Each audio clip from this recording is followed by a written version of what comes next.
Hello and welcome to Too Many Chair Shots, a live wrestling podcast with a 20-year delay.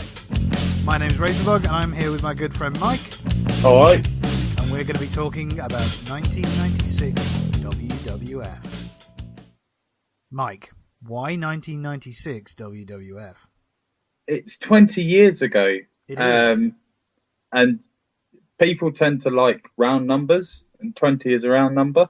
Excellent. That's my default answer. The real answer is that it's a quite interesting time to be looking at the product that the WWF, WWE had at the time.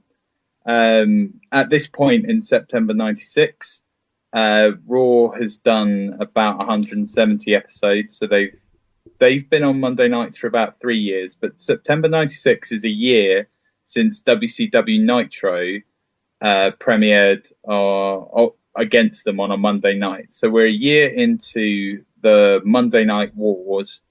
We've had on both sides, we've had a couple of the keystone events that are going to affect the next sort of 5 years of business between both companies. So WCW have got Hogan back out of retirement. Hogan having left WWE to not wrestle anymore, to go and make Thunder in Paradise, his TV show. And Eric Bischoff has eventually managed to coax him out of retirement to come and join WCW. That's not going great at the start of the year. People are a little bit sort of skeptical of Hogan. He was an old man at his peak at the end of the 80s. So he's sort of a slightly older man now. And people are just like, he's doing the same old shtick. What has happened in, I think, about April of 96 is that Scott Hall and Kevin Nash's contracts have come up for renewal, and Bischoff has managed to outprice Vince for their services. So you start to see... May not come up later on in the show. May indeed come up later. And he has now taken them on, and they start with an angle of that they're still with the WWE, but that they are now scoping out the talent, which, of course, eventually Vince is going to file suit against them, and they're going to have to say on air that they don't work for the WWE anymore. There's some really strange games and gimmicks and works going on at this point in history before it's kind of widely known what to work on. Yeah, the internet was not such a usable resource at the time. There were what were called dirt sheets, which had the sort of wrestling gossip. And I dare say there were some early online versions of that sort of BBS sites and things like that. But really, the majority of fans who are turning up to these tapings and to the live shows are not really as clued in as people today are, which is what makes the product then so much different to what it is now. And actually what makes looking back at it, like, you know, with 20-year-old eyes, it gives you some interesting sort of double takes of some of the things that they did. And you have to kind of remind yourself, actually, they could have got away with this back then. Absolutely. And the other main thing that's happened over the past year from sort of September 95 to September 96 is that the last of the key players for WWE's Attitude Era are all now in place at the WWE. So when you think of the Attitude Era, or when I think of it, I tend to think of the four stars who came to prominence for that. I mean, you think about people like Bret Hart, HBK, and The Undertaker were all stars or had started their ascendancy by the point that we're looking at it. Mm-hmm. But the four people I think are the main ones are Austin, The Rock, Triple H, and Mick Foley. So just in 96, WWE, at the behest of Jim Ross, have finally signed Mick Foley, who has been suiciding himself every night with ECW. So those four people are now in place with the WWE. And it's going to be interesting to see how that build comes up. So I think it's even the next sort of 2 years of it is quite interesting to see the origins of these people that went on to become these defining sports entertainers, and looking at it quite minutely, because it's quite easy to remember. So I think next year is Mania 13. Mm-hmm. So there's a very famous match between Austin and Hart that night. I think it's easy to remember some of these big points, but it's looking in a more granular fashion at how they build it and just how they expect the audience to follow their story and how they expect them to get along with these characters. Yeah, and it's also worth remembering that a lot of these characters don't yet resemble the people we know they're going to become. I mean, Triple H is still being called Hunter Hearst Helmsley. The Rock, obviously, is Rocky Maivia. Yeah, and he's not even on the scene as far as we've got. He's still got curly hair and that strange teal and brown collar number. Nice. Yes, the fashions here would definitely be something that's going to be reviewed. Austin has transitioned from the Ringmaster to Stone Cold, and I think he's won the '96 King of the Ring. Mm-hmm. So they have started his push. Yeah, he's the first one to really start and to resemble what he's going to ultimately turn into. Yeah, I think looking at the story in smaller parts, I think it's going to be surprising that any of it got anywhere. I mean, particularly when we start with these episodes of Raw. Indeed. And for those playing along at home, this is how the format of the show is going to work. We're going to be a bi-weekly podcast. For the first episode each month, we're going to look over the 4 weeks of Raw that preceded the pay-per-view, and then in the second show of the month, we're going to review the pay-per-view. And I will have to remind myself to call it Raw and not Raw is War, because it has yet to adopt that name. Yeah, and it's at this point, Raw's format is still an hour long. Indeed, which is why we can actually do 4 weeks in one show. So we'll just start cutting out the Drek as we go, or only looking at the Drek as we go along. Whichever's more entertaining. Yeah. So we start off with Raw 173, and I was really psyched to see this as the first show, because I was 12 years old the first time I saw this, and the British Bulldog, being the only British wrestler I knew at the time, was to me just absolutely, he had to win. He was the ultimate face, even when he wasn't a face. To me, he was. So the opening match of this Raw was Bulldog versus Owen Hart. And Bulldog looked in amazing shape. But having said that, that's because of all the steroids, which became blindingly obvious. What I don't understand is why he has those bits of string tied around his arm. Am I supposed to think that if he doesn't have that tied around his bicep, he'd have one huge bicep? like the rope is holding him back. Do you think that's what Owen Hart could have used to his advantage? He just pulled the strings and untied them, then all the blood would rush from his head into his muscles, and he'd have just fallen over. Oh, that would be a great angle. So there is I'll let you go into it, but there is a larger theme happening on this show, which when it first started up, I was very confused because we were getting static, and I was thinking this is just a poor quality recording, and then we were getting static that the commentators were acknowledging as if it was happening for them too in the ring, and curiously looked like, I mean, I'm old enough to remember what it was like having a vacuum TV, which would be susceptible to sort of RF interference. Yeah. It looked like no static I'd ever seen. Yeah, no, it was so very strange. It looked like someone was dialing it in from the production truck. They were just playing with some setting, but I'm sure that's not what was happening. No, we may come to that later on. So it was a 3-person announce desk back then. I know you love 3-person announce desks. It just never works. And it really isn't working here either. It's not working here either. Though it's good to see McMahon's early. I suppose he's been at it for quite a while now. Yeah.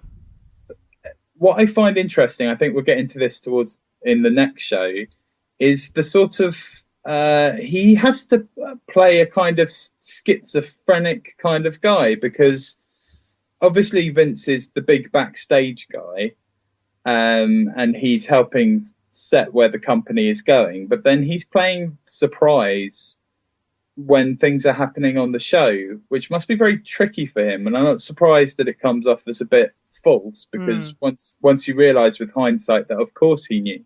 I mean, I think JR and the King have often said that they stay away from the end of the booking of a match. They'll be involved in creative to know, especially JR, to know what he should push. But the endings they try and stay away from, just so that they can sell it a bit better. Yeah.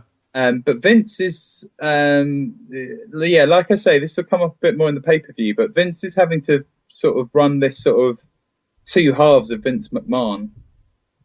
Yeah, and it's the point at which King is probably still transitioning from being a wrestler into being a caster. Yeah. He is really playing the heel gimmick up here, and it was immensely annoying, at least for me. JR is surprisingly nervous. Like, I don't mean he sounds nervous to be casting it. I mean, he hasn't got to that point yet where he's almost, invulnerable in the company. So he's still playing it safe. But he's also third fiddle, because like McMahon's in charge. What happened? Because I looked specifically through these episodes at the Undertaker's storyline. This episode starts with a montage from the previous night's SummerSlam, which had a big Undertaker angle in it. JR is kind of third fiddle, because Vince is the big guy, but it's kind of not known. But whenever people during SummerSlam, when anyone didn't like the decision or something, they would start shouting at Vince, and Vince would be like, well, what do you expect me to do? As if to say, I just sit here and call the action. I'm not in charge. But they're starting. I think obviously he's been in court a few times on behalf of the WWE. So some of the more tuned in audience members do actually know that he's the head honcho. But it's strange to see it portrayed with the wrestler saying, "Oh, I'm complaining to the boss about this," when he's not really playing the boss. Yeah, and it will come up later on in this episode how they actually use these 4 weeks to slowly transition McMahon off the desk and actually acknowledge that he's the CEO. Because he's certainly been up in court on the steroid trial. I think he was indicted, but that was quite a few years before this. But yeah, it is. I think it is to some degree public knowledge that he's the big cheese. Well, speaking of big cheeses in the wrestling world, or certainly the classic wrestling world, we've got Jim Cornette running around. Yeah. With his tennis racket. With his tennis racket. Wrong sport, you muppet. I had forgotten how annoying this man is. Like, I thought, like, because he's a bit of a running meme in quite a lot of the wrestling online worlds, and I thought, they're kind of unfair to him, I seem to remember him being really likable. No.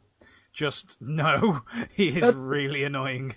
That is kind of his job, though. He's a heel manager. He's there to sort of... I'm not really getting annoyed with him because he's a heel. I'm getting annoyed with him because he's not very good at it. Like, it's coming across really forced and really false. I mean, I know it's a silly thing to say about a wrestling show, but if you're coming across as really forced, even for a wrestling show, then there's something going wrong. Yeah, I guess. But then, do you not think that some of the gimmicks like Doink the Clown are not a bit forced? Oh, I absolutely do think What are you supposed... Are they expecting you to believe that Doink is... Like, that during the week, during the day, Doink is doing kids' parties, and then he's wrestling at night for a few extra bucks? Because that's to me, that's the huge difference between WWE and WCW at this point, is that all the wrestlers, or a lot of the wrestlers in WWE, are very vocational based. They've all got jobs. Yeah. It seems strange. Like, I mean, people like IRS. Why is a taxman wrestling in his spare time? Yeah, absolutely. And if he's doing it for release, like, I mean, being a tax guy must be tricksy. Why is he bringing all that shtick to it? Why doesn't he wrestle as something else? And interestingly, this is the point in time when they start to move away from the classic era gimmicks and start to move towards characters more like Hunter Hearst Helmsley. Yeah, and then of course they'll go full circle in in 20 years' time. But well, yeah, they're gonna. I think part of that is Diesel and Razor leaving and becoming, well, not becoming, but being known as Scott Hall and Kevin Nash. I mean, they just sound like cool names anyway, but they are noticeably names in the way that Razor Ramon isn't a name. Yeah. Or isn't a realish name. And Big Daddy Cool is they're just words. Yep. I couldn't agree more. The transition here is quite noticeable. Sure. So they're still using at this point in time the manager gimmick. And the whole point of the Bulldog Owen fight that the commentators are trying to get us to be annoyed with is that they're both run by the same manager, and therefore this is like a sort of almost like a friendly warm-up match. Yeah. Which is a kind of a difficult gimmick to get your head around at this point because, for us, the WWE, while it still has people accompany wrestlers to the ring, there really isn't this idea that they're actually all still territories being run by different managers and lending each other their superstars. None of them has a manager's license anymore. That comes up. That someone asked Clarence Darrow at some point whether he's got a manager's license. So Sonny, who at this point seems to manage basically anyone who hasn't got anyone else to manage them, shouts at JR and calls him Fatso and says, "You'll never make it in the WWE." Well, she says F, but that's just wonderfully ironic there, love. I couldn't... So she's quite prevalent all through this month. I just couldn't look at her without thinking, oh, you're going to get fat and do porn. And it was kind of sad. I don't even mean it to be like putty down or laughy or funny. It is just sad. It's tragic because she's quite good at it. She's good at being this sort of conniving, body-obsessed, self-interest kind of little pernickety madam. I thought it was interesting that she comes off strong and self-determining in 1996 when, admittedly, they are much more sort of sexist and misogynistic than... Yeah. But the current diva era, it's like she actually comes off as a stronger character than the quote-unquote divas. It's because... But it is that. It's that the divas or the women wrestlers now are just who they are. They are Nikki Bella. They are Natalia. They are Becky Lynch. Whereas Sunny is a character and she has these things that she can play to and she doesn't have to do anything else. She can just... Because she's managing the Smoking Guns as well. And she can just be, oh, look at my hunky men who are going to trash you guys. And she doesn't have to have any sort of internal realism to that. She can just hammer home these character traits and that's job's done. Yeah, absolutely. And she's not bad on the mic, so she's doing a job. So Owen and Bulldog go ahead and have I thought, pretty good match. I really enjoyed it. It was a technical, old school style, quite different from modern wrestling. Exactly what I would have expected for them, having sort of trained together in the dungeon and everything. You would imagine this is the kind of good quality match they could put on without really trying. Yeah. And at that point, I sort of sat back and thought, right, okay, we're going to just sit back and watch an hour of classic wrestling with some characters I remember, and that'll be fine. And then Mark Henry walks in. Yay! He debuted the night before at SummerSlam. I was just like, what is Mark Henry doing here? For no apparent reason. I mean, they'd signed him, and he came out to sit and do commentary during a match between Jerry Lawler and Jake the Snake Roberts. So Jake is back in the WWE at this point, having got sober again. Oh, and so they've aren't the WWE mullering him for it? They immediately put him in an angle with Jerry Lawler, where Lawler is just calling him a drunk all the time. And their SummerSlam match culminated with, I assume, fake whiskey, but with Lawler pouring bottles of whiskey down Jake's throat, only for Mark Henry to step in and say, what are you doing? Yeah, and they worked this into a feud in that, Lawler comes out with this line that that Jake the Snake is annoyed with Mark Henry because he wanted to carry on drinking it. I found it I had literally just finished watching the rehabilitation of Jake the Snake on Netflix, and this was just like, oh, don't do that to this poor guy. Yeah, I have also seen that documentary, and so I saw it recently. Like I saw it a couple of months ago. And yeah, I was just the same. Why are you doing this? Like, it's not getting King over as a heel because people are not sort of outraged at him. They just seem to be not disgusted, but just a bit disappointed. Disappointed, yeah, absolutely. That's what I was feeling. And it can't be easy for Jake to have this. This is all he can be now.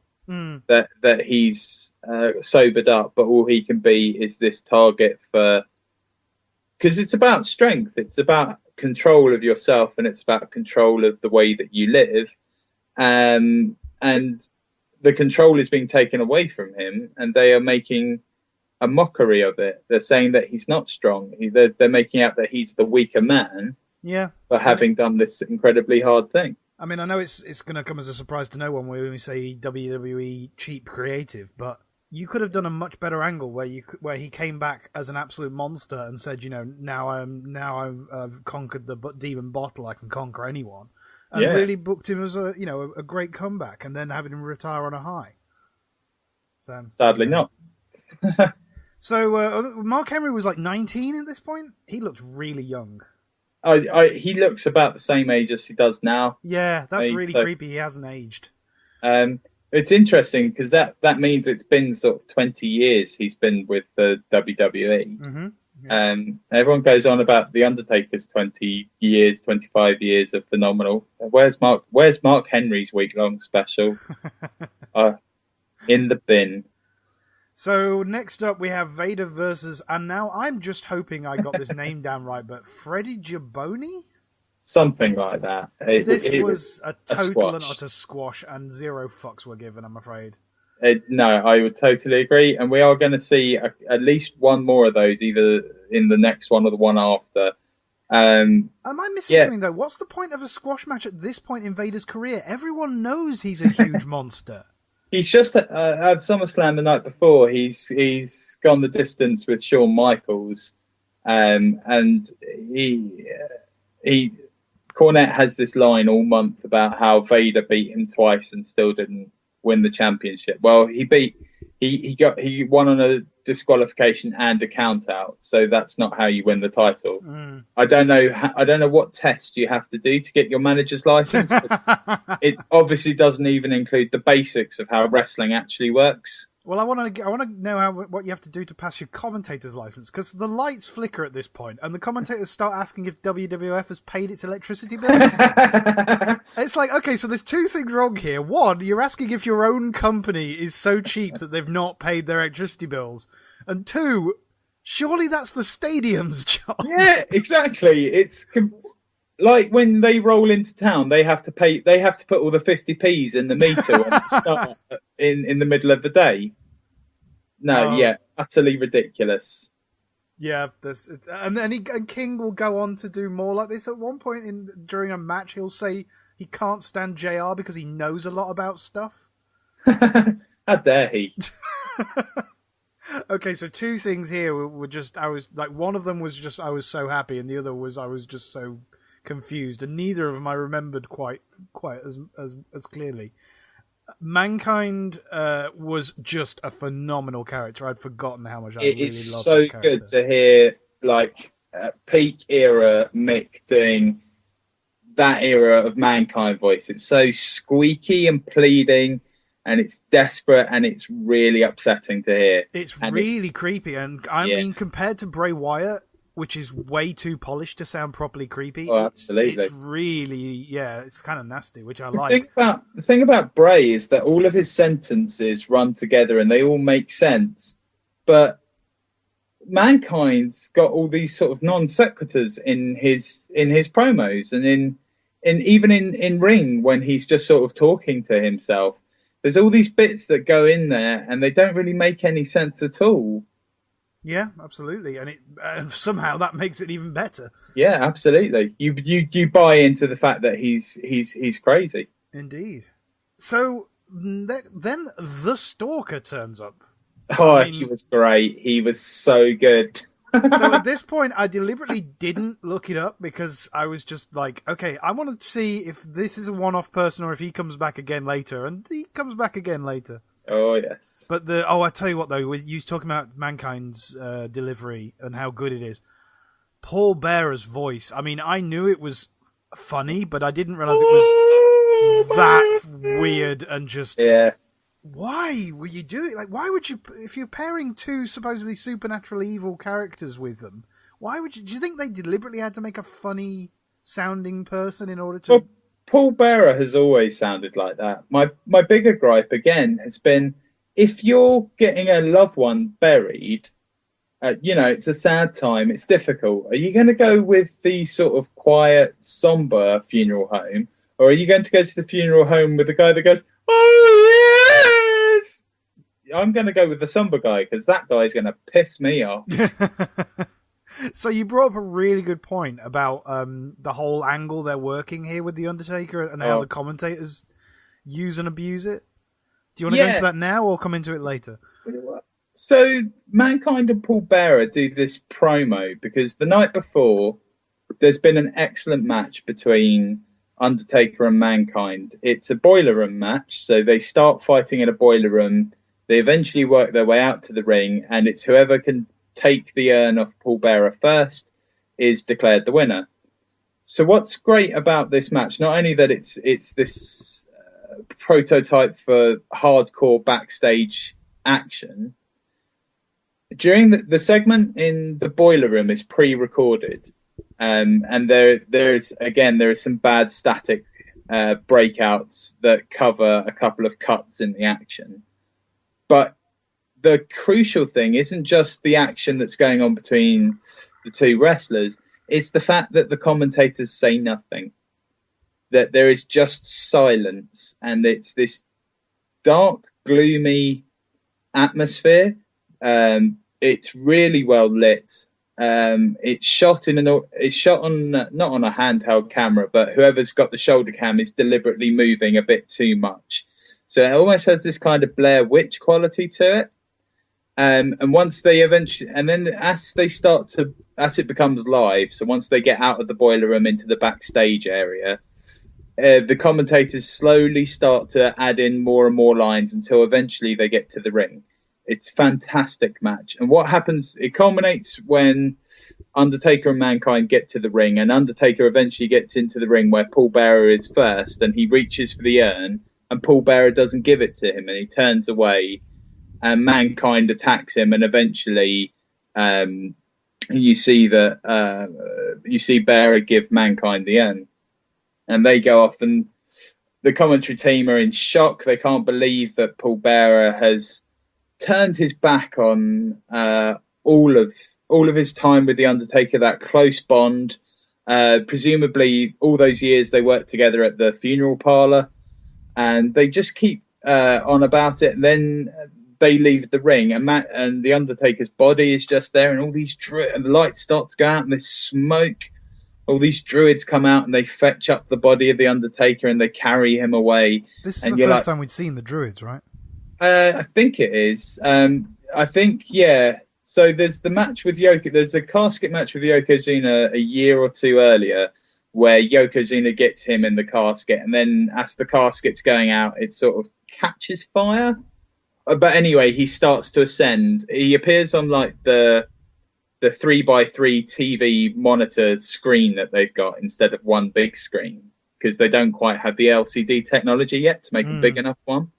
And he appears on there, and his image starts to rise out the top of the screen, and actually the Undertaker starts to appear out of the top of the screen. So the Druids fetch him away at SummerSlam. And this episode of Raw started with a recap of the last night's action. So it has this match in it. It has the finish in it.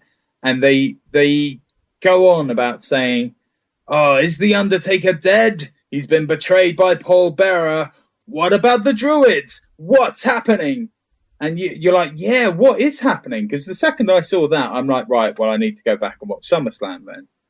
So, and I was like, so I then watched SummerSlam, and then I started this episode of Raw again. I watched the intro again, and then almost the first words out of JR's mouth are, "Oh, the Undertaker will be back at in your house to wrestle Goldust." I'm like, you have just killed an entire angle with about 8 words.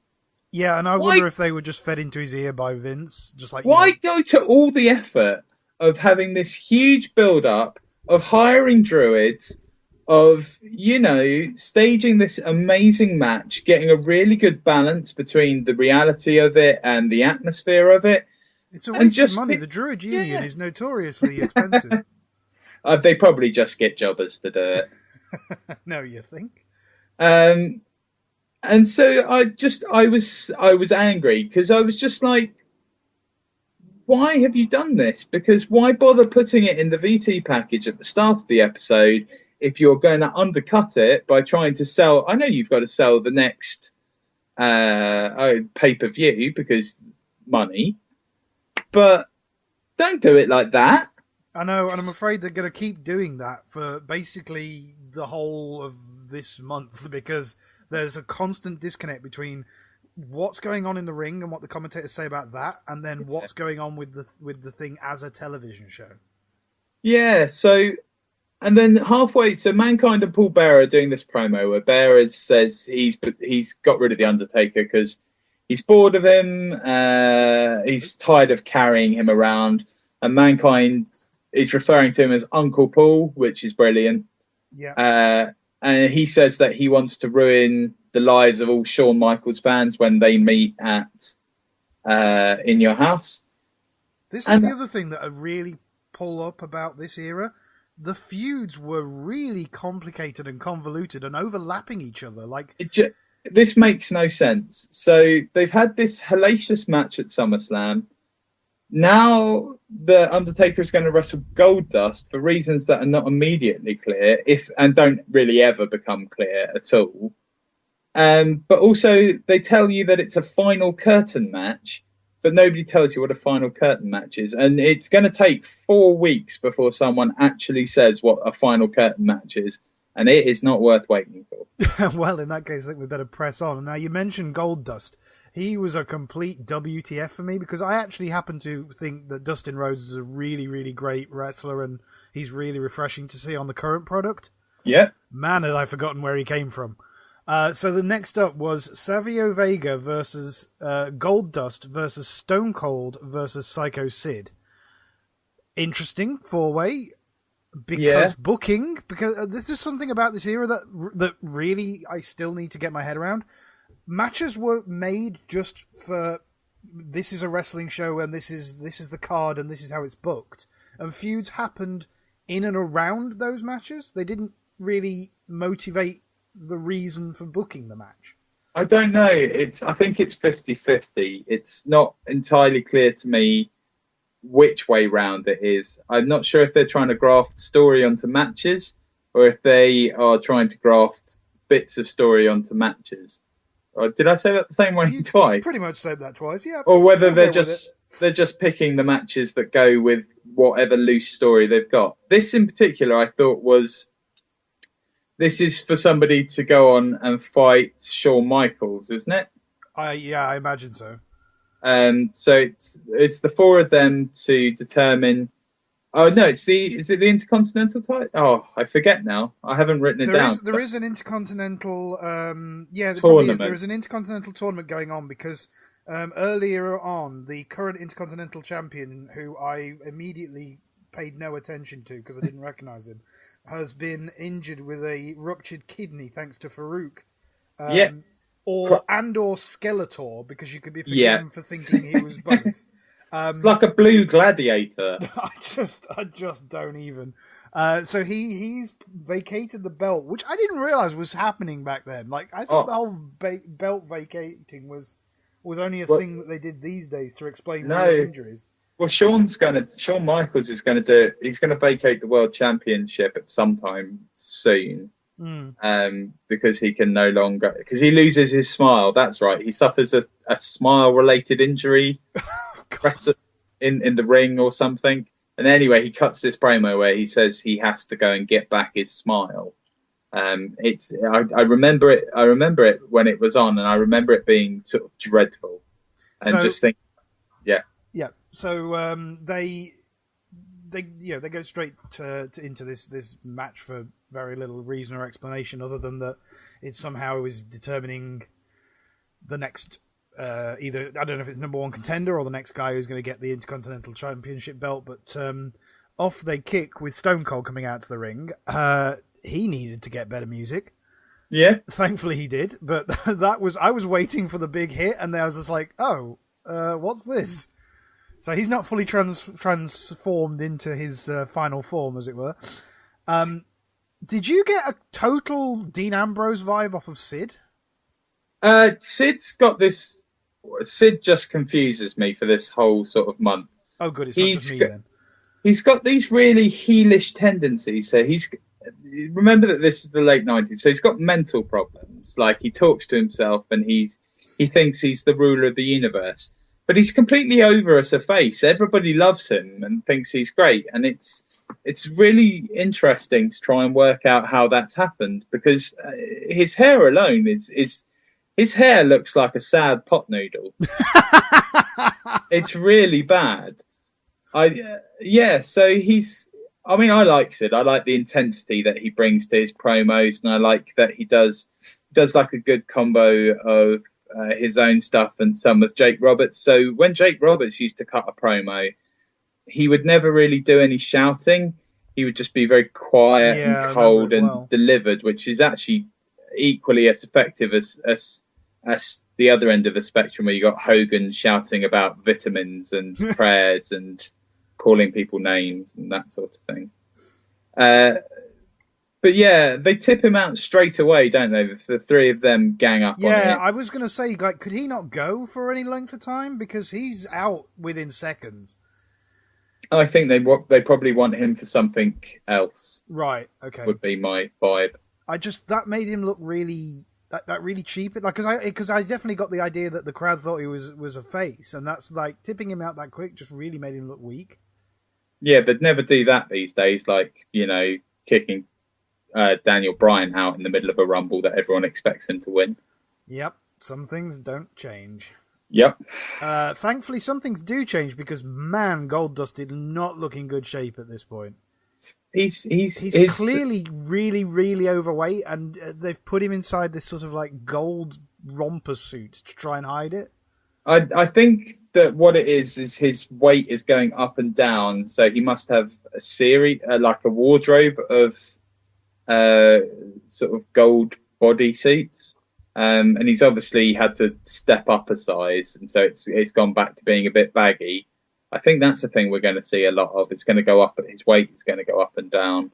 Because certainly at some point he's going to leave WWF for a while, and he becomes like Black Rain or whatever that character was, and he's quite portly in that.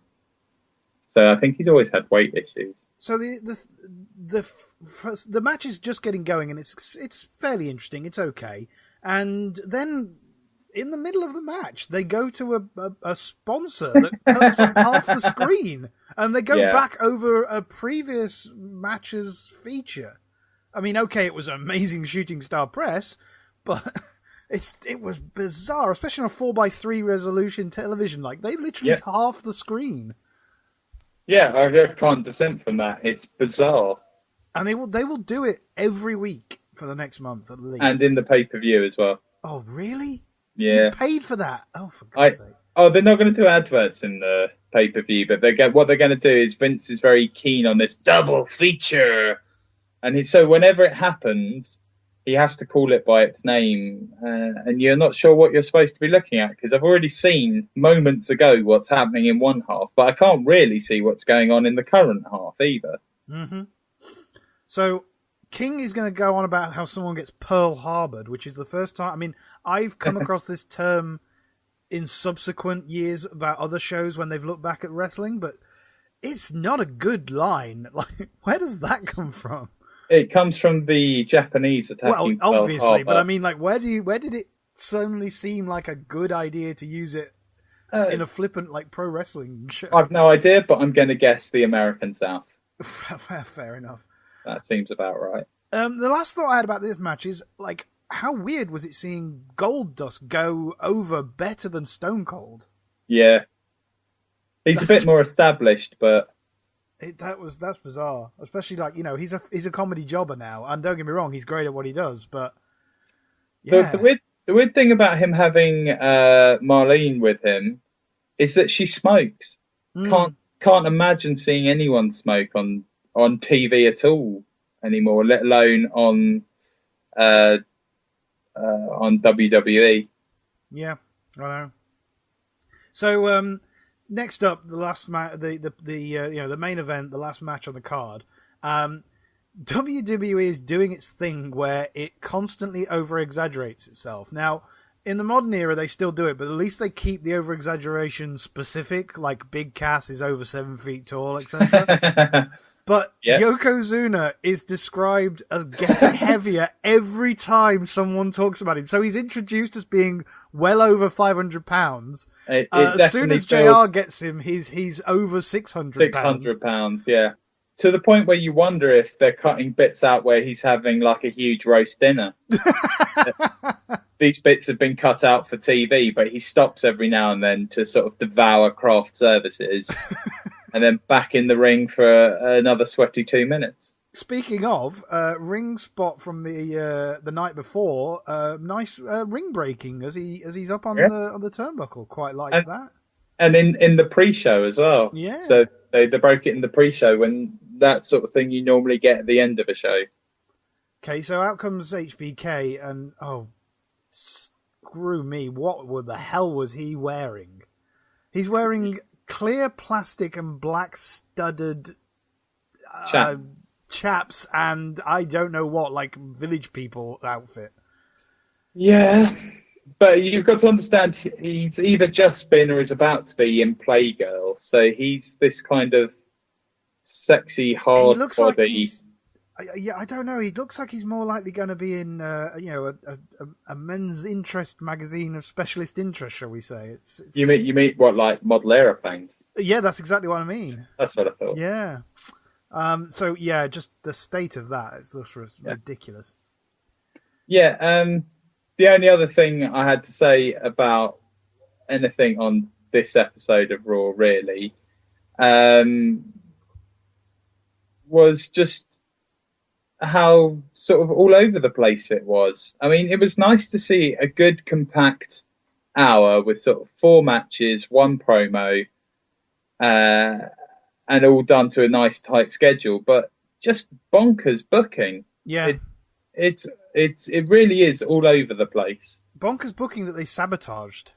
They actually deliberately sabotaged their own bonkers booking. It doesn't even, like, why is Mankind fighting? What has Mankind done that makes him the number 1 contender over, like, because Vader has fought Michaels the night before. Does he not get a return match? Is that not how it works? Or it's certainly how it used to work. And also, why is The Undertaker fighting Goldust? I mean, why is Goldust the top heel in your company? What's going on? What is a final curtain match?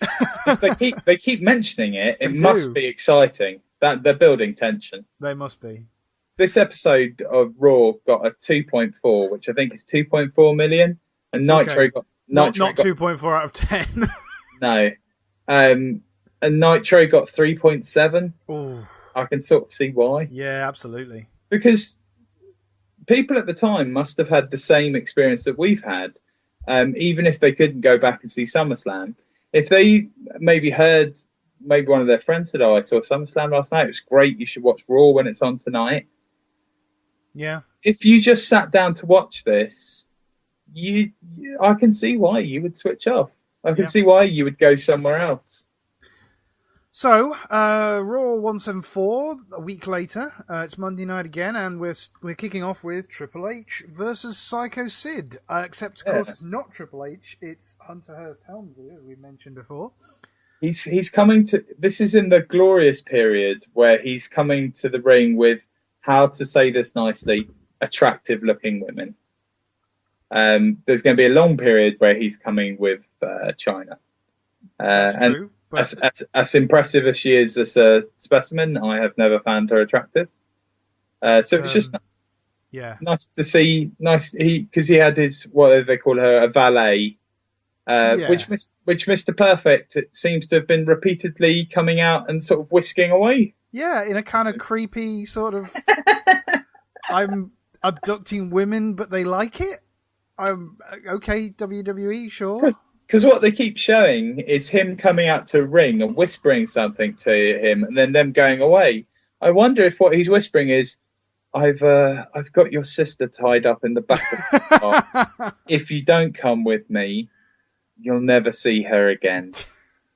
It is creepy that, and again, just portraying women badly. That any bloke can come up to them and whisper a few words in their ear, and they suddenly become dreamy and enraptured. I know he's supposed to be Mr. Perfect, but Mr. Perfect, like being a perfect individual, a perfect athletic specimen, does not also mean that you've got strange mind control powers. But he's stopped wrestling now, because this is after Brett has beat him for the Intercontinental title and he's had to retire because of injury. So right, okay. I did wonder why he was only working outside the ring. And wore a suit. Yeah. Strange looking suit. Yeah. So, speaking of looking strange, where's the rest of Trips? I mean, he's tiny. He is natural. Were there no steroids available at this era? Yeah. I mean, I know these days he's a mountain of just bodybuilding. He's back down to a more normal size now. There definitely was a point where he was. Oh, he was huge in the late 90s, early noughties, but yeah. You wonder if I mean the Bulldog at this point is not only jacked. I think this is his crack phase when him and Neidhart would be smoking crack outside of work. Yeah. So there is all sorts of chemical things going on inside of the Bulldog. But Trips just looks like he's a bit polished. And he's playing a posh boy, which is ironic. Like he's playing a posh rich boy, and then later on he'll marry into being a posh rich boy. So yeah, somewhat, yeah, something like that. So on the WWE Network, I don't know if you noticed this, but there is a huge cut. Like there is some part of it has been chopped out, and it's not. It was just done arbitrarily. It's not. I don't know what that was. I don't know if you can remember. I even think that might have been at the time. They must have cut something either for length or just for content. Right. So yeah, the only other thing I got about this match, other than it being standard fare that neither excited nor disappointed, is at one point a man in the crowd holds up a plastic kidney. It's just like, go on, that man. Just well done, that man. Because there's going to be, all through these 4 episodes, as the Intercontinental tournament is going on to find out who's going to fight for the Intercontinental title. Ahmed Johnson, who is the guy who's vacated the belt, right, that's right, yeah, is doing these really oddly shot promos. So it's filmed basically to have just his face in the screen. And he's talking about, that guy Farouk, he beat me up and everything. But this week, in this week's one, they had an interview with his surgeon. And I was very pleased to see that his surgeon is a fine example of nominative determinism. Because his surgeon is called Dr. Hackett. Wow. Nice. Get me Dr. Finecut, please. We do like a bit of nominative determinism, don't we? Definitely. So next up is Stone Cold versus the Wild Man Mark Merrow. I was so pleased to see this guy back, because back in the day I loved High Flyers, and I'd forgotten about him. Like, I'd not forgotten about him, but I'd forgotten how much it's great fun to watch him. And a takeaway from this for me, Stone Cold has even less wrestling ability at this point in his career. He's just all punches and kicks. I can see why they brought him in as a mechanic for the WWE. He's a really solid wrestler, but there's nothing really special going on. He's not quite developed a really nice moveset. And he is kind of in this match for Mero to go over with his ridiculous. JR called it by its real name and then obviously got told off and called it like the Marrow Salt or something, but it's called like a 5-star splash or something. Shooting Star Splash. Shooting Star Press. Shooting Star Press, that's the one. He was very good. I can't remember if this is before or after he's Johnny B. Bad in WCW. Probably after. Probably after, yeah, I think so. I think that's probably where they took the Wildman name from, just to sort of keep the gimmicks slightly connected. So he comes out with Brian Pillman, who is on the mic being annoying. Says absolutely ridiculous things. So Mark Marrow and Stone Cold are trading punches. Marrow starts shouting about how they're demonstrating their technical ability. Yep. Either he's being wildly sarcastic or just had a pre-scripted line and didn't care what was going on in the ring at the time. Well, they're certainly going to build Pillman up into being unhinged. It was really strange seeing him with Austin because they used to wrestle together as the Hollywood Blondes in WCW. So there is some history between them. But ultimately, they are going to build an angle between the two of them where they turn on each other. Oh, okay. And Pillman is kind of crazy.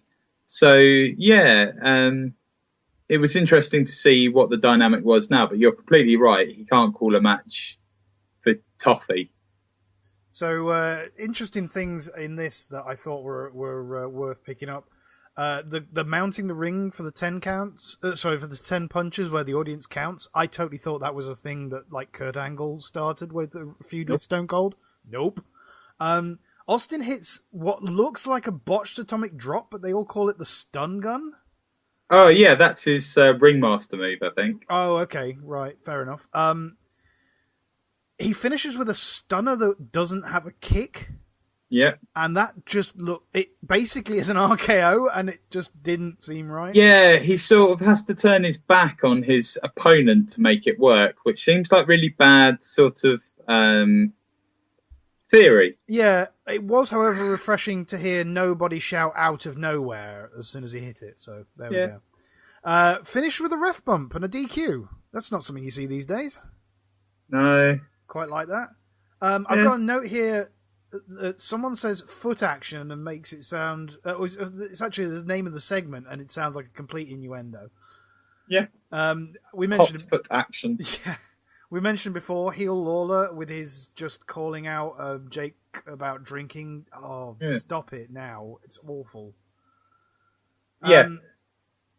Lawler makes a joke about the Olympics getting bombed. I'm just like... Really?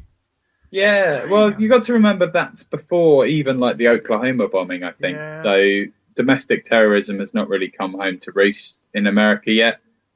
Then Lawler doubles down on the annoying by going into this awful segment with Mark Henry where no one Lawler doesn't want to fight him but keeps making out he wants to fight him. Henry says, I'm not a very good wrestler. I've not had any training. I can't fight you. And then decides to fight him anyway. It's like, talk about underselling your product. It doesn't make sense. Like, Mark Henry could just spark him out. They're telling you he's the world's strongest man. You can pick him up and chuck him into the audience. Yeah, just kick him in the guts, mate. How much training do you need? This whole angle is completely torpedoed because this is how he's signed to the WWE. Like, he's just won a gold medal and he's signed to the WWE. And then they immediately follow it by making out that each of these wrestlers is signed to their manager and it's manager's crew versus manager's crew. It's like, you just said he's signed to the WWE. Like some of them are independents working for WWE, and some of them are contractors working for. That would make kayfabe sense if they ever explained that, but they don't. And rightly so. Who wants to drag wrestling down into sort of unionization? Nobody. So next angle is Mankind versus Alex Porto, the Pug. I think they called him at one point. Okay. Sure. That's this week's squash match. Yeah, this is a total nothing match again. Again, why? Don't put Mankind in a squash match. He doesn't need it. He's Even if you're not a an ECW fan, like this guy's just gone toe to toe and beaten the Undertaker. He's established. Yeah. They talk about Kurt Angle in this, and I'm like, whoa, is it really this early that he starts coming in? No. They're talking about him from the context of the Olympics, though. Yeah. So, speaking of which, they then cut to a promo where they call it the Special Olympics and playing up the idea Sid's there. Is it this episode or the next episode where they've got footage of Sid there? It's tug of war with an elephant, yes. That is fucking gold. I really hope whoever suggested that in the writing room got some kind of bonus or a pay rise. Like Vince comes in and says, we've got to do something to promote the Special Olympics. Like Sid in a tug of war with an elephant, but better. And he leaves and all the writers are like, we all fine with Sid in a tug of war with an elephant? Yeah, that sounds fine. Great. It's amazing. And it really works because even though they're trying to push him as a monster that can wrestle or can tug of war an elephant, which he can't because it's an elephant. But it's all right though, because when some Special Olympians come to help him out, but that's the point, is that they get the Special Olympics guys over by saying that they're just as qualified athletes to help in an athletic endeavour by helping Sid win a tug of war. If I hadn't mentioned it, with an elephant, yeah. it's I think that one slip. Brilliant. Yeah, I loved it. And then, of course, it's ruined by the fact that Bob Backlund comes out and he's making Bob Backlund not great again. Why? He's better now on the mic than he was then. He calls it the WWF so many times that Lawler has to actually call out. But did he say WWF? No, you're wrong. Oh, that's a reference. Oh. Yeah.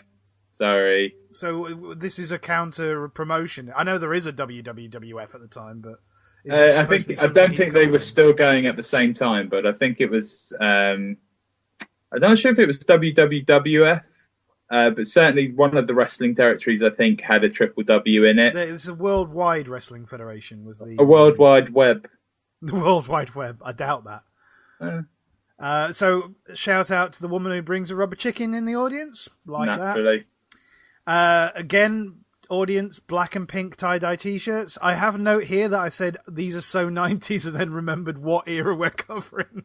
Yeah, that's right. I think the pink and black is because Hitman is off at the moment. Okay. And they're not sure if he's coming back. See, I just remember having a pink and black tie-dye t-shirt in the 90s and thought it was just the thing.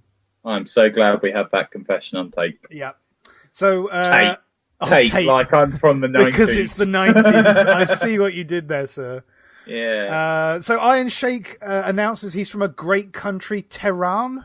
Yep. That's not a country. Not a country. Never mind. Capital of Iran. Moving straight on. Goldust taking on HBK. HBK switching music has lost a lot now that everyone's doing it.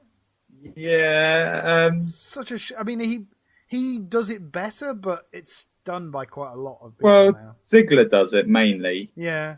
Well, there's super kicks, though. Quite a lot of people do super kicks. Well, there's just a whole variety of kicks, though. Like an Enziguri is a kick, but that looks way worse. Across the ring's side kick. That's. But I mean, I can buy being kicked in the chin is going to knock you down. It's the sort of holding onto the rope, stamping your feet first that kind of breaks the illusion for me. Because, like, again, it's like with Austin turning his back on his enemy. Why are you making a big loud noise telegraphing it? Yeah, and that is likely to bring your opponent to his senses. So I didn't know if you caught it, but at least on the network, the opening segment is the commentators are talking, so the camera's just staring at a pair of boobs for 30 seconds. Yeah. Of course, it's the 90s. Feels like the 80s, but there you go. HBK looking stupid as usual with his outfit. Did you notice he very clearly puts earplugs in before his fireworks go off and then takes them out again? Yeah. Obviously, do that for safety reasons because you're really near explosions, but kind of spoils the effect. During this match with Goldust, the Undertaker has they do the split screen, so the Undertaker can have like a 3-line promo on Goldust. Yeah, please stop doing that. Please just stop doing those in-ring VTs. But then the commentators say that they call back to last week when the Druids brought his body out and he came back to life. They then said that he had to go straight to the hospital. I caught that. It's like, well, okay, so is he supernatural or isn't he? But did the Druids just do a bad job resurrecting him? you can't trust a Druid when it comes to needing a full-time medical professional. But can he take them to trading standards or something? and did medical science learn anything from this recently revived man? I mean, he'd been dead for like 15, 20 hours and he came back to life. Have you been injured in a workplace Druid-related medical incident? Have you got problems with Druids? Oh, well, JR's certainly got problems because Lawler bigs up the whole Playgirl magazine thing and they show tastefully censored images from it. And then JR, like, just as the segment is closing out, rattles off this, no, it's only for adults. It's like, okay, I know you got to cover yourself, but he really did not sound like he approved. Well, yeah. The other thing that JR contributed brilliantly was this was the start of the Diesel and Razor coming back. His I've got some news on that. I've got sources or something. Oh, yeah. So he's saying that they're coming back. And I feel like anyone that watched this episode was just like, even at the time, was a bit like, I'm not sure they are. Yeah. I don't think so. But it'd be interesting to see if they pick that up next week. I immediately felt like, oh, Goldust looks awful and his fat ass is clearly hanging out of that suit. And then he goes and does this backflip dismount from turnbuckle punches. I was like, whoa, okay, guy can still move like that. Just a bit of a tom on him. The problem is I don't know if you caught the Botchamania moment right at the end where he's being like flicked towards the turnbuckle so that he can be hit with a moonsault. And he just falls over, gets back up and carries on running. It's like, oops. Yeah.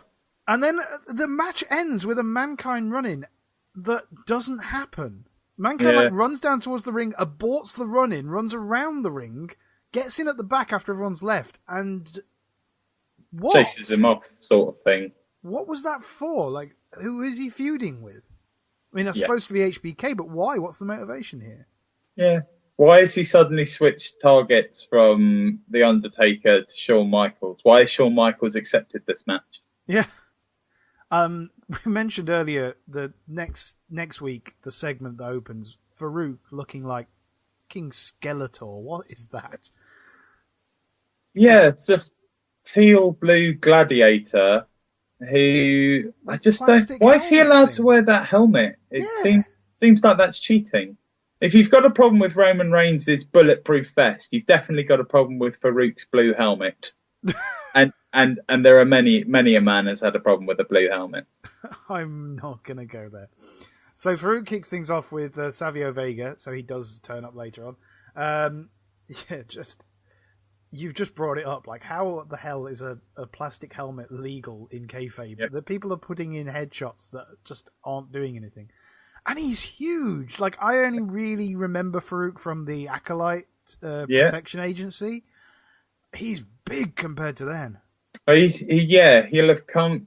So his history before wrestling is college football, right? So he's definitely one of the fitter of the wrestlers. So it doesn't surprise me to see him a bit more jacked here. Yep. So King Lawler again, not really the polished product that he will end up being on the mic. He goes on about how Sonny gets fan mail from Julia Roberts. Okay. If you like. Yeah. The 3 count is a 4 count. Did you clock that? I saw this kind of a few times. I think it's that the refs throw themselves down a bit more. Okay. So them hitting the ground sounds like the first hit, but it's I find that's a consistent problem with this era. So Sonny and Farouk have a point where they're surprised by Sid coming out to the ring, but his music hits 30 seconds before he comes out and before they act surprised. So it's like, well, did you have a moment of deafness? Maybe they just thought it was a fuck up with the PA. Could be. Sorry, go on. JR refers to Sonny as a Jezebel and says that yes, he does. Says that she needs to be taken out to the woodshed. Oh, yes. Which seems to be kind of contradictory. You're at once both saying that she's a slutty kind of a girl, but also that you want to punish her. I did not like that. That whole turn of phrase was just creepy. Yet another crack at Jake the Snake's drinking. That's 3 weeks in a row now. Nice, keep it classy. Because he's not. They're not even having a match at the pay-per-view. No. Why? It's just for shits and giggles now. It's starting to feel like Lawler's just doing it out of spite now. It's not even going to work. No. So next up, HBK being interviewed by a member of the Spanish announcers team, who is still on the Spanish announcers team. How awesome is that? He's been that guy has always been there. He's like the caretaker in The Shining. He's just always been there. I'm surprised that Trump didn't try and build a wall between the announcers' tables with the Mexicans doing commentary. It's obviously pre-Donald Trump years. I still can't get over the fact Trump was in WWE. I just can't get over the idea of Donald Trump. Fair enough. It seems too ridiculous for real life. So this is like we get like an improv promo from HBK. This I think is the point where they're starting to fade them out and they're starting to script the promos. I think so, yeah. I have to say, I'm starting to think the scripted promos are better. It depends on the writing. At this point, it's okay because it's mainly Vince and Pat Patterson doing the writing, right? For the guys who need it. But when it gets up to being sort of 5 or 6 people, and one of those people is Vince Russo, yeah, it's not going to be as good. Definitely, what I was reminded of was how bad Bret Hart is at doing promos. You sort of think of him as being this excellent guy, but actually he is kind of the last of the old guard of people who were wrestlers in an age when people were sports entertainers. Yeah. So he can't cut promos. He's not really invested in all of the story side of stuff. His thing is that he's a wrestler and he comes to the ring and he wrestles. Yep. So yeah, the show ends kind of abruptly because JR again points out Playgirl's only for adults, and they actually cut him off midway through. Yeah. Which is I say the show ends. Sorry, the segment ends. Yeah. Next up, we've got Stalker versus TL Hopper. So Stalker is actually Barry Windham. He's come back from a run with WCW, and the whole Stalker thing was supposed to be like he goes hunting each time, and he was going to stalk and hunt Sable. And they've been filming him in sort of dodgy swamps and marshes in camo. And then they just did nothing with the gimmick, and he just stayed in the camo. Yep. And as it would happen, would go backwards and forwards between WCW and WWE, doing nothing with the gimmick. Doing nothing with any of them. Poor bugger. It's just always been rubbish. Yeah. You lose half the match because there's a Hart promo going on, as you mentioned earlier. Yep. Again, just stop doing that. King, just because at this point he can't stop, accuses Jerry Lawler's sources of being Jake the Snake Roberts lying in a gutter at 4 a.m. Natch. Classy. Yeah. JR has to read an apology about the whole Diesel Razor Ramon thing. And could he sound more like he was reading off a script and less bothered? Less invested in it, no. Yeah. Like, he definitely doesn't want to do it, but because, like I was saying with the earlier shows, he's third fiddle. Yeah. So he kind of needs to do what he's told, in a way. Yeah. So they win the match with the sloppiest superplex I've ever seen. But then obviously because JR's got the script in front of him, he calls it the perfect move for the perfect segue to Mr. Perfect. And they go on about how, like we mentioned earlier, he's stealing Triple H's girls. Okay. Perfectly. Yeah, perfect. So, it's Crush versus Freddie Joe Floyd. They do the whole thing where they go on about how all the managers are trying to poach each other's talent, and then they immediately say Henry's signed with the WWE. Yep. Well done. Perfect. The match finishes with a closed fist strike, which is heart punch. Yeah, the heart punch, which is right in front of the ref's face. Yep. And it's a finishing move though, so it's fine. Oh, right, good. Okay. Because you get one warning for using a closed. Oh, that's fist. true. Yeah, true. So you can just, as long as Crush hasn't done it before in the match, just punch a guy in the heart. Why not?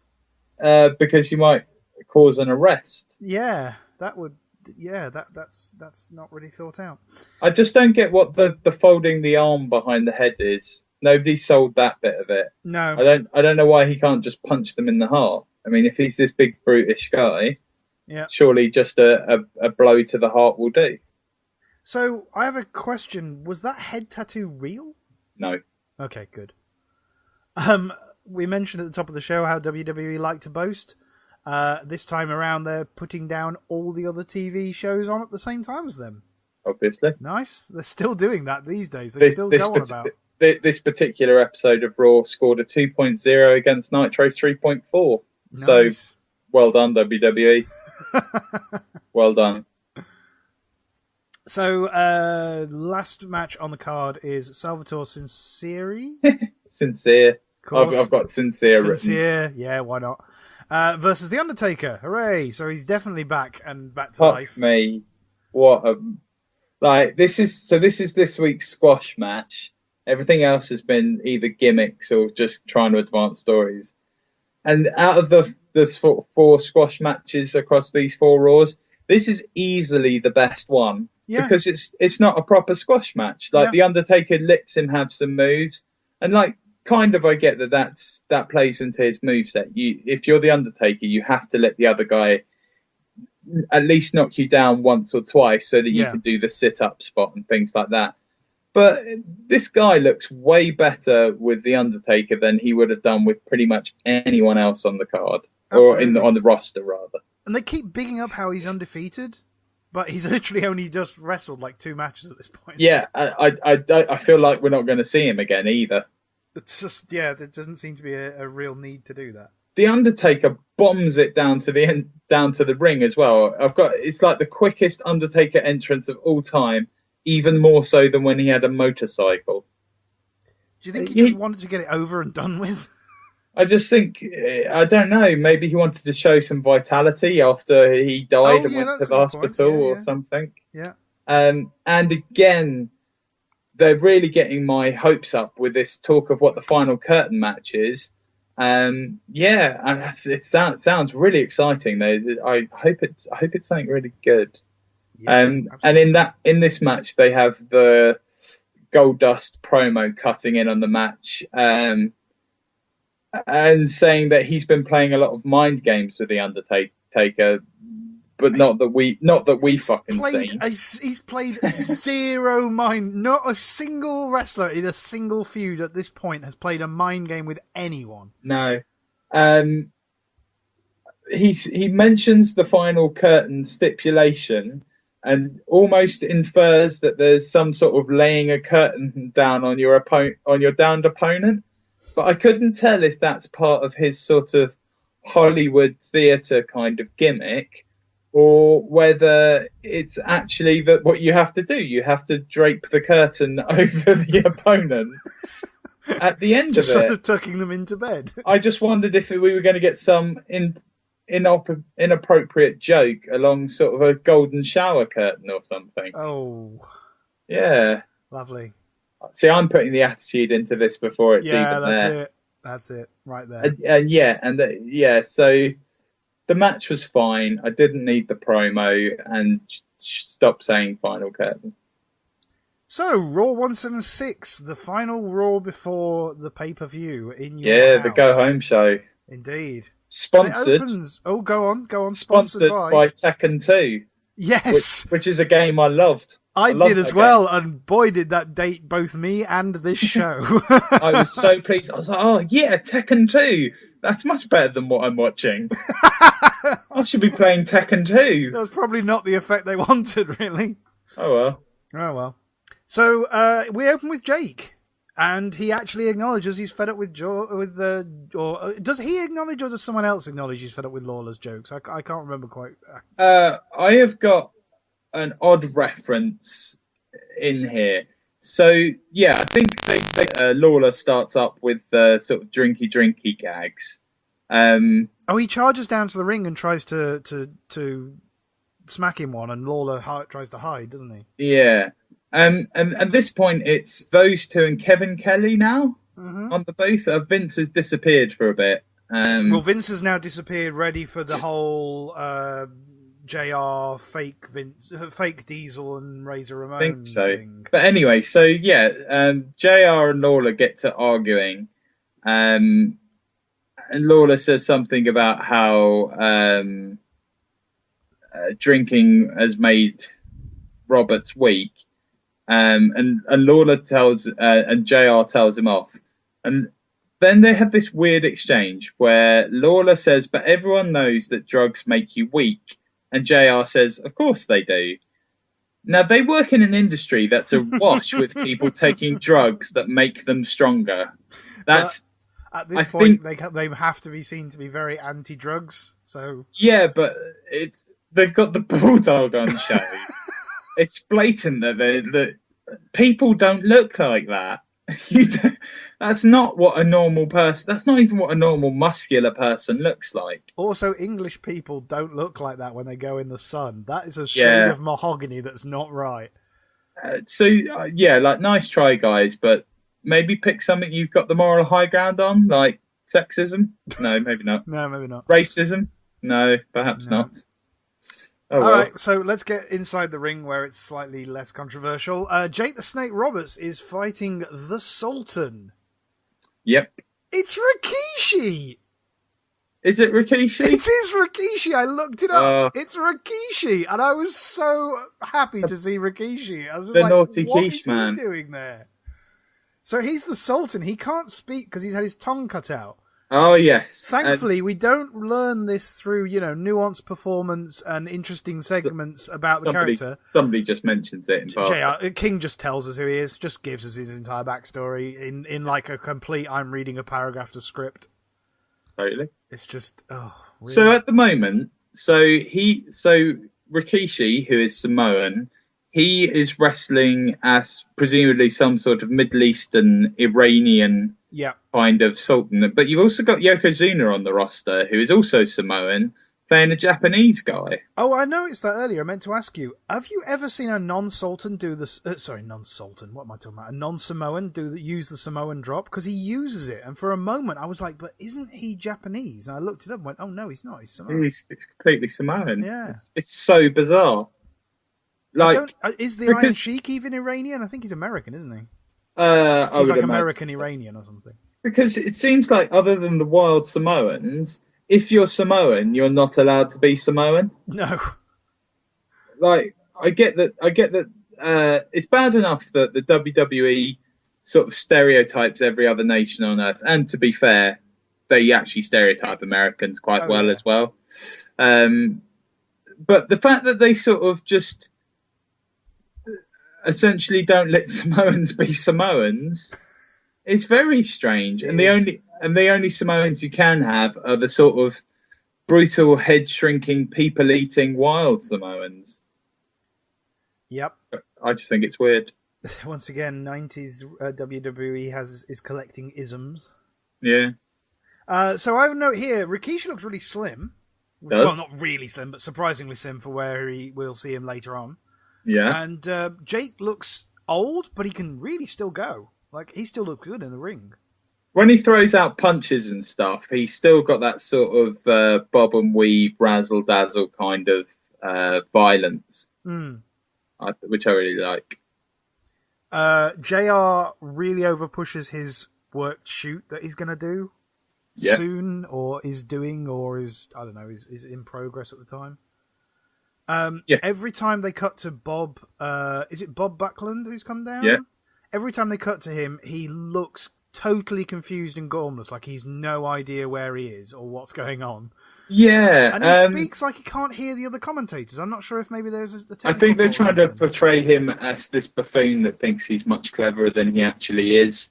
Okay. There was some word, he kept misusing some word in one of his promos. I forget which word. But yeah, so I think there's a lot of that's what they're trying to get across. But then at the end of this match, when the Sultan's got him in the camel clutch, Backlund's having these sort of flashbacks because I think Backlund lost the world title to the Iron Sheik when the Iron Sheik put him in the camel clutch. So I think they're trying to get across that he's having flashbacks and that he's maybe beginning to realise that teaming up with the Iron Sheik was possibly not the greatest thing he could have done. Wow, you got much more out of that than I did. Yeah, I just thought he looked like he was not like didn't know the camera was on him or something. I mean, he's an aged professional. You know, he's been in the business. It's unlikely that he would be freezing up like that. That's what I thought. That's why I thought it was kind of strange. Or that they would show it if he did. Mm.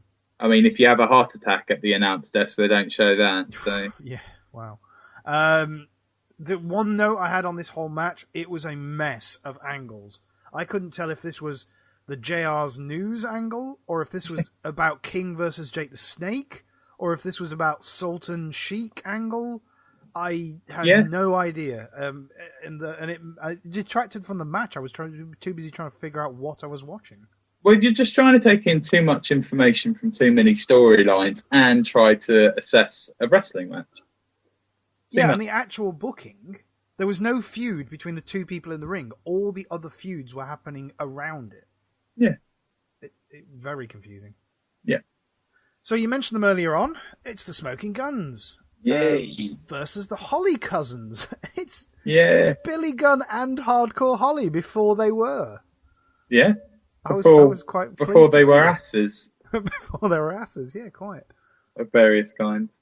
Sunny seems to represent everyone. Yep. Sure, okay, fine.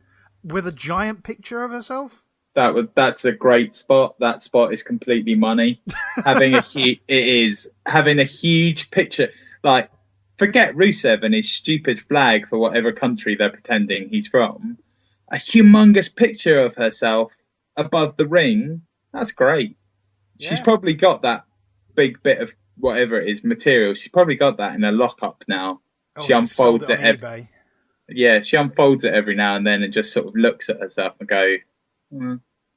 Yeah. Is it me, or has in the 4 weeks we've been watching this, Jim Cornette has put on a huge amount of weight?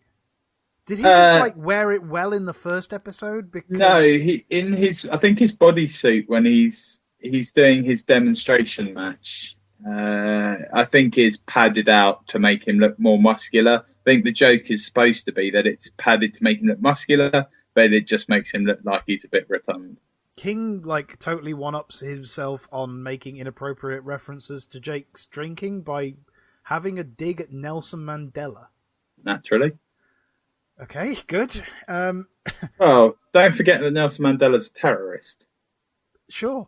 It's the important part of Nelson Mandela's life to remember is that having tried to get his way through terrorist actions with the ANC, actually, it was years of learned thought and being a quiet, dignified statesman that got him what he wanted.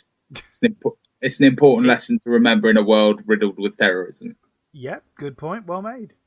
I'm going to go back to... That's not going to make it in. I'm going to go back to shallow wrestling commentary now, because I'm going to note that Billy Gunn, ironically, looks really like Dolph Ziggler in this match. Yeah. Or Dolph Ziggler looks really like Billy Gunn in this era. Who knows? Right down to using the Famouser. Yep. So next we've got Gorilla doing a piece, and something really big goes crash. This is so good with him at his desk in half of the screen, talking to a camera while there's a wrestling match going on that isn't being called on, so that him and JR can have a bit of a lover's tiff about it, because all this build-up is crazy. They're calling each other names. Monsoon is threatening him with sanctions. JR fights back, saying, "Oh, I stand by my sources." Yeah, all the years we've worked together, our friendship. Don't you believe in anything I'm saying? Oh dear me! And it's so blatantly not going to be Hall and Nash. No, and it's blatantly. It's blatant that the pre-recorded piece is not matching up with, not quite matching up with what's being said at the desk. And yeah, you have 4 wrestling matches on your show, and half of one of them is lost because you're doing a segment. Yeah, I kind of think make Raw longer, and then I see what happens, and I say that's don't why make Raw longer. That's why they're going to bump up the length of the episodes, is so they can spread everything out a bit. But then they're going to go way too far. So we have the Wildman versus Owen Hart. This is good.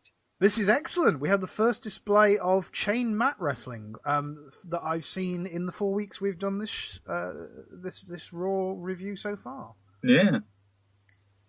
Commentators referenced Tiger Woods. I don't think in '96 I knew who Tiger Woods was. I think he was sort of coming to prominence at that time for golf rather than extra activities.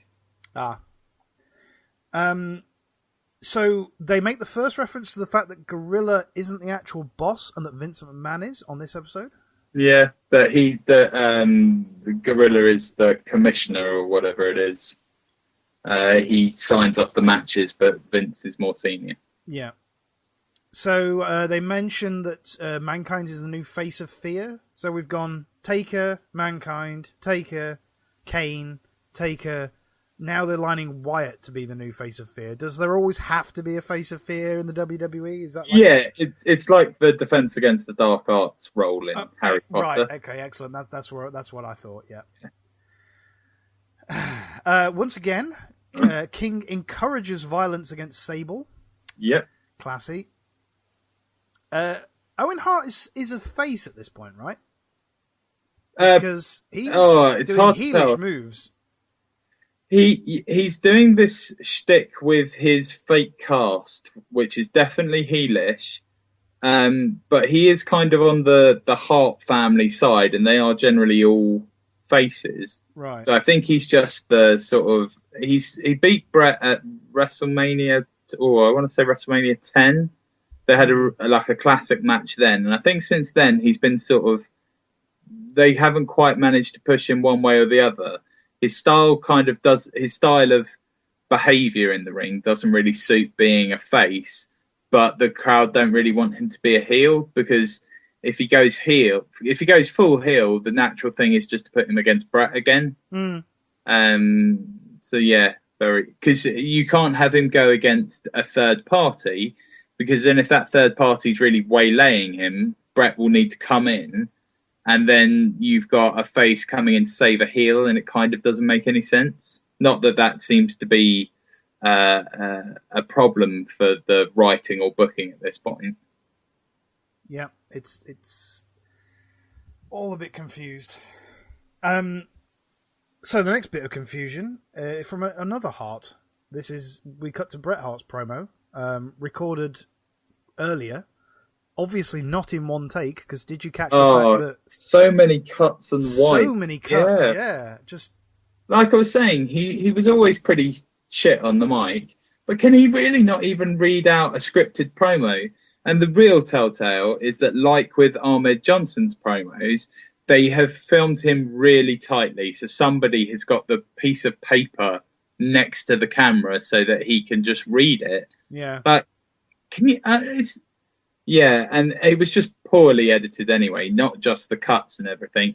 But they obviously cut down a longer promo into these shorter bits, because he could even only get takes on some of it that were good enough, and then it just didn't run together. It didn't have any flow to it, which wouldn't necessarily be a problem with the edits, but the fact that the actual syntax of what he's saying, he just comes across as being a bit sort of like he's got some sort of tick, like he's just jumping from thing to thing. Yeah, it was really. It's like they've tried to edit him to be like Mankind. Yeah, which it really is not where Bret Hart needs to be. No. Okay, so we finish the match and we finish up the 4th week of Raw with we finished the match. Finished the evening with Farouk versus Sid. Yeah. Skeletor's back, and just before this match, was it during this match or just before match that they had a promo for their new Saturday morning show called Live Wire? Oh yeah, right before this. The only reason I bring it up is that the email address was misspelt on the title card. Yeah. Nice. And I just thought they just clearly don't give a fuck about the internet yet. It's some geeky thing that they know some of the dweebs in the audience like. So we'll have it because, we're a big company and we're going to make it look like we're cutting edge. But nobody bothers spell checking it on the title cards or anything. They do that in this match as well. They go on about how you can visit WWF online by going to wwf@aol.com. I mean... I don't remember AOL working like that. No, but... and also, they didn't even bother to get WWE, or sorry, at the time, WWF.com. They just had it at AOL. Really? Well... Maybe they got a CD in the post for some free internets. It seems... it is like 20 years ago, and it is kind of even hard to remember because the internet has become much more prevalent over time. I think you kind of lose track of what the very early internet was like. It's very curious that they seem to have their promotion is housed and promoted within AOL, as if they think that's how they think the internet is going to play out. There'll be these really big internet companies, and within their sort of domain, and I don't mean that like a top level domain, I mean within their remit, will be certain companies, and you'll vie for attention within that area, and people will subscribe to these different domains like you would subscribe to different TV channels. So if you want to see the WWF, you'll need to buy into AOL's kind of shtick, but if you want WCW, maybe you've got to go to Geocities or something. Which ironically would go full circle and we'll end up with the WWE network. Well, yeah, so $39.99 per month. Yeah. So I have a note here. I don't know why you're knocking them. If it wasn't for that, we would have a terrible problem doing it. It's a very good point, well made. So I have a note here. Sid's punching sucks. It's like, I know these are worked punches and they don't look very good on whoever's throwing them, but to me, it's the height difference. Yeah.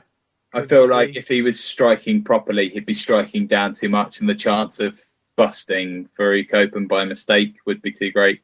Well, no, because he's protected by a plastic helmet. Yeah, I feel like Sid could punch his way through that. Yeah, quite possibly. I buy him as a monster.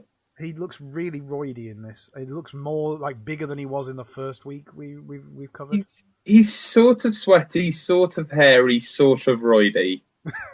He can't. Can we have that as the show name, please? Sort of hairy, sort of sweaty, sort of roidy. Too late. We've got like a Twitter and everything now. Oh, dear me. Too many chair shots. Too many chair shots. Oh, we get our first chair shot in this match. We do. We actually take our first chair shot. Excellent.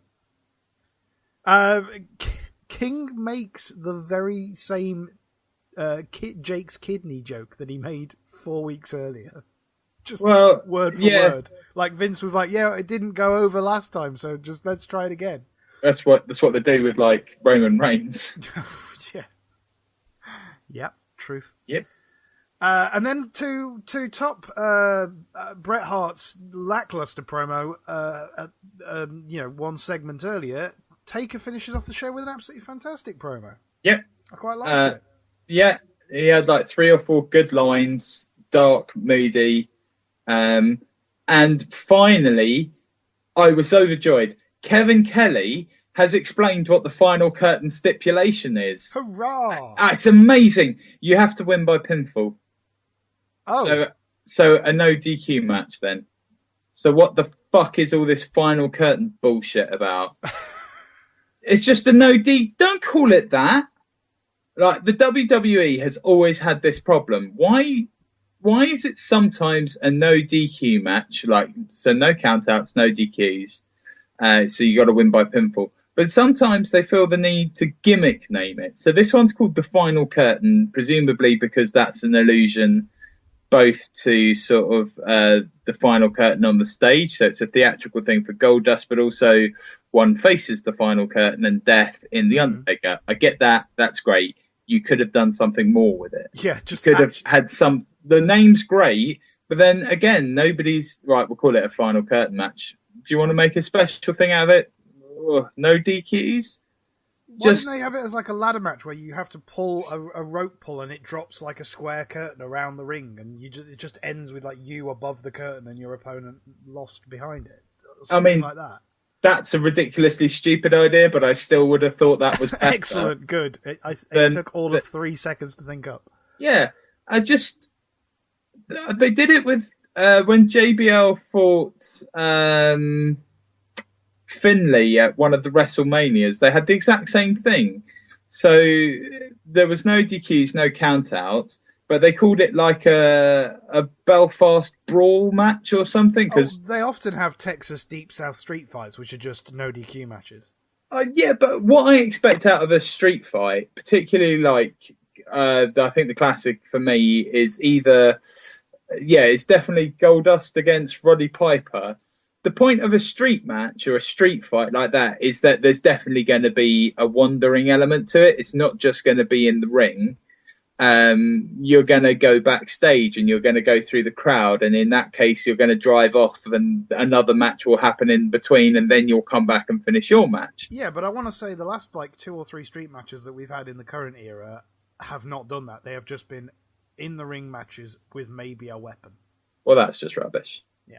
I only watch the pay-per-views now, by the way. I just can't watch Raw, can't watch SmackDown, especially now that they've got this brand split going on. I know. I could just about find 3 hours in a week to watch Raw, to catch up on the storylines. I can't find 5 hours to watch. Like, I'll read the show reviews on Reddit and get the story from that so that I understand what's going on at the pay-per-view. But I'm not sitting through, what is it, 6 or so hours? 5 hours. SmackDown's still 2 hours. So, assuming you don't watch, all the pre-shows and Heat and Livewire and all the Superstars and all the other things that are going on. Yeah, just 5 hours of programming. I mean, the other great thing about this era is so at this time they have like the big 6 pay-per-views, but the other 6 are all sort of they're all called In Your House. So the big 6 are all 3 hours, but all the In Your Houses are 2 hours. And actually, that's fine. Yeah. You get a good 6 or 7 matches in there. There's no fat to it. There's no need for a musical number in the middle. There's still no need for musical numbers in the middle, even in the current era. I don't mind bands playing out art. Oh no, that's fine. By all means, have a live theme song thing, but just don't. Especially if it's Motorhead, or well, it's not going to be Motorhead anymore. It's not going to be Motorhead anymore. No, rest in peace. 2/3 off. But I mean, just don't do things like cutting down Sting matches so you can fit in more musical numbers. Yeah. Do you think, just to go off topic, as we have been talking about The Undertaker, do you think it's going to be Sting Undertaker at the next WrestleMania? I don't think Sting can work anymore. I think Seth Rollins probably... He turned up, he busted up Sting's shoulder. Sting turned up at some indie wrestling thing recently. So I'm not so sure that he's not... I'm not sure that he doesn't have one more big match in him. My main problem with it is that he's had 3 matches with WWE and they've all been losses. It's a bit of a cheat to ask him to come back for this dream match and have him lose again at WrestleMania. That's a bit. I think this would be a good match. I think this would be a good match for him to win and Undertaker to retire on. Yeah, that's how I would imagine it going down. Or even just have the two of them wrestle each other to a standstill and then just end the match with them both sort of panting and no longer able to stand, and just eventually pull themselves up and shake hands and just acknowledge that the two of them were as good as each other. I think that what they should do is they should do almost exactly that. They should fight on for ages, like 60-man Iron Man match. They should fight for 60 minutes. And then one of them should climb to the top of a ladder and they should pull a lever and a big curtain will appear around the ring. And then when it comes back down, they've disappeared. I think you might be mocking me, sir. Yeah. All right, so we're at the end of 4 weeks of Raw in 1996. What do we think? What's last takeaway sentence from this? There are some seeds there that are going to be good. There are definitely talent on the roster. There's definitely talent in the writing, and there's definitely talent on the announce table. A lot needs to change though before they start getting to a good product. Yeah. And most of it is a case of trimming it down and just getting it more organised and getting it more sort of. Even if when Raw goes up to like 2 hours, it's going to be a case of they're going to be better organised with that 2 hours because they don't have to do so much on top of every other thing. So yeah, they've got somewhere to go. I don't think it's going to get any worse than this. I would agree completely. I think at the moment what they've got is someone pointing a camera at a wrestling sideshow, like a wrestling event that the audience have turned up for, and then they've got commentators selling the next episode of television. Yeah, and the two do not meet.